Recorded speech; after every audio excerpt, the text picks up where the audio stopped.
जिंदाबाद महामाया उन्नयन खंड जिंदाबाद महामाया उन्नयन खंड जिंदाबाद महामाया उन्नयन खंड जिंदाबाद राज्यपाल सरकारेर डिरेक्शन दिए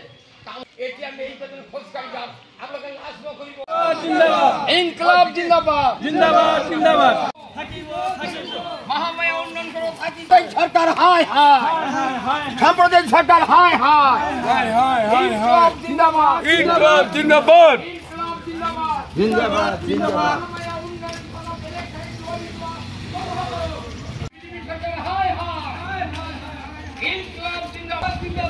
महामाया उन्नयन खंड यार पर आतर करा न चलिब महामाया उन्नयन खंड এই অঞ্চল থাকিছে থাকিব থাকিব महामाया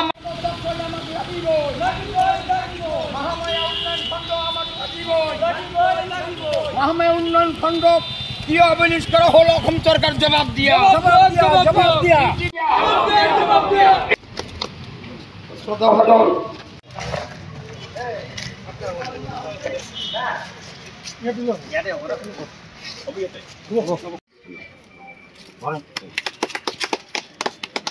प्रतिबाद करिबलगिया হৈছে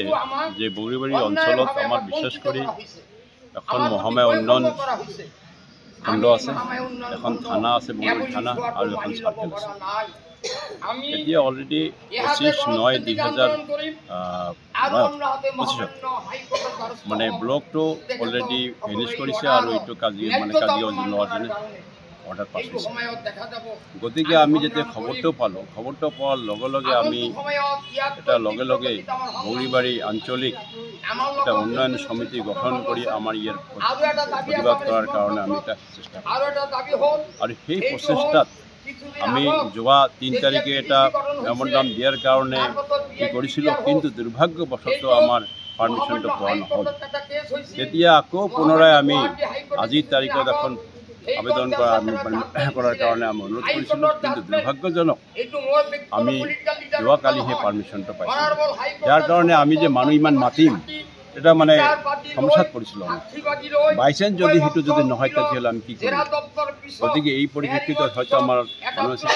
ইয়াতে চাওক আজি যদি ইয়াৰ পৰা যদি আমাৰ এই ব্লকটো যায় কিমান হাৰাশাস্তি হ'ব আজি যোৱাকালি আমি তাতে গৈছিলোঁ কাজিগত তেওঁলোকে এতিয়া কৈ আছে যে আমাক মানে মহামায়াত লৈ যাওক বা বগৰীবাৰীত দি দিলোঁ কাৰণ তাতে তেওঁলোকে যিটো আছে তেওঁলোকৰ অফিচ ষ্টাফ তাতো তেওঁলোকে সুবিধা ভোগ কৰি আছে যাতায়াতৰ সুবিধা থাকিলে কোনো কথা নাছিল আটাইখিনি চাওক আজি ইমান কষ্ট হ'ব গতিকে আমাৰ মহিলাবিলাক আছে বিশেষ কৰি মহিলাবিলাক দেখা যায় যে ব্লকত জড়িত বেছি হৈ থাকে গতিকে তেওঁলোকে ইয়াৰ পৰা যোৱাটো সম্পন্ন নহয় এইকাৰণে আমি অনুৰোধ ৰাখিছোঁ চৰকাৰক যাতে এই ব্লকখন যাতে ইয়াতে আগৰ অৰ্ডাৰটো বাতিল কৰি ইয়াতে যাতে ৰাখে তাৰ কাৰণে আমি অনুৰোধ কৰিছোঁ লগতে আমি এইটোও কৈছোঁ যে যাতে আমাৰ বগৰীবাৰী চাৰ্কেলটো এইটো উঠাই লৈ যোৱাৰ কাৰণে এটা প্ৰচেষ্টা চলি আছে আৰু থানাও লৈ যোৱাৰ কাৰণে প্ৰচেষ্টা চলি আছে এইবিলাক যাতে মানে নহয় তাৰ কাৰণে প্ৰথম আমি সজাগতা আজি আৰম্ভ কৰিলোঁ আৰু এইটোৰ লগত লাগি থাকি আমি যাতে বাকী দুটাও যাতে যাব নোৱাৰে বা এইটোও যাতে যাব নোৱাৰে তাৰ কাৰণে আমি মাৰবানি থিয় দিবলৈ আমি অন্য একো নহয় আমি এইটো জাগৰণ মঞ্চ যে আমাৰ যে ব্লক গৈ আছে এইটো আমাৰ জনসাধাৰণক এটা জাগৰণৰ অনুমোদন কৰিছোঁ কাৰণ ইয়াৰ জাগৰণৰ জৰিয়তে আমি চিফ মিনিষ্টাৰ বা ৰাজ্যপাল আৰু আমাৰ যিহেতু BTC আছে BTR আছে BTRৰ পৰা আমি অনুৰোধ কৰিছোঁ চিফক যাতে এইখিনি যাতে ইয়াতে স্থগিত কৰা হয় চাওক আমি এইটো মানে কাৰ্যসূচী ল'ম আৰু লগতে আমি হয়তো আইনৰো দ্বাৰস্থ হ'ব পাৰিম মূল দাবীটো হ'ল যে ইতিমধ্যে অসম চৰকাৰে আমাৰ ইয়াত থকা মহামায়া উন্নয়ন খণ্ডটো এবলিছ কৰি দি নতুনকৈ কাজিগাঁৱত এটা উন্নয়ন খণ্ড বনাইছে তাতে এটাচ কৰি দিছে আমাৰ এই অঞ্চলৰ বৃহৎ এলেকাৰ গাঁওবিলাক আচ্ছা ইয়াৰ পৰা কাজিগাঁও হ'ল ইয়াতে নহয় আমাৰ সেই ভেলাগাঁৱলৈকে মানুহ ভেলাগাঁৱৰ পৰা কাজিগাঁৱলৈকে more than 30 kilometers and these people will suffer a lot of difficulties in their day-to-day works to go to Kajigaon. Hence, we demand that the Mohamaya development block should not be transferred from Bogribari area. It is jota se tote thakiba lage. Aru it hol first dabi. Next dabi logote hol je 34 villages populated by non-borough populated persons were included with the BTC area at the time of creation of BTC in 2003. and without any discussion with the peoples of this area.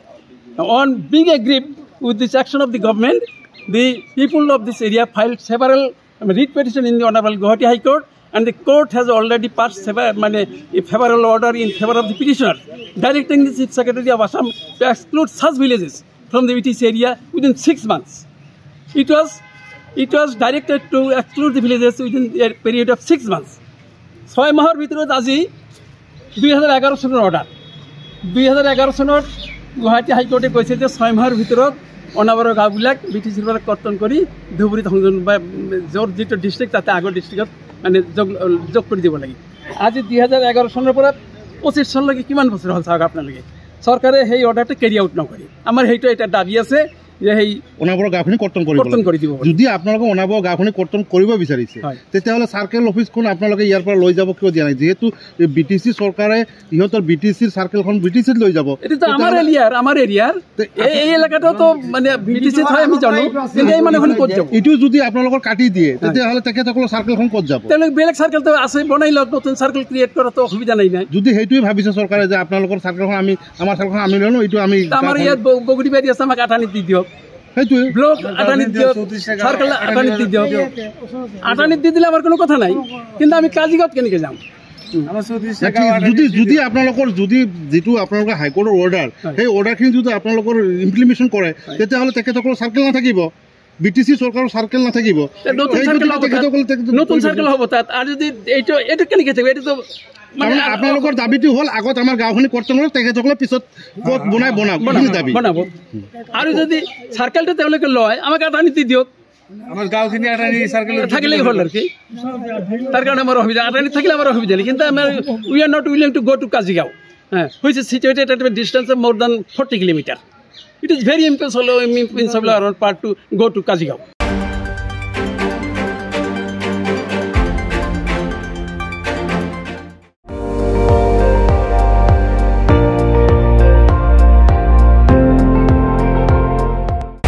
আপুনি চাই আছে ND24, সৰ্বশ্ৰেষ্ঠ নহয় সৰ্বোত্তমৰ দৌৰ।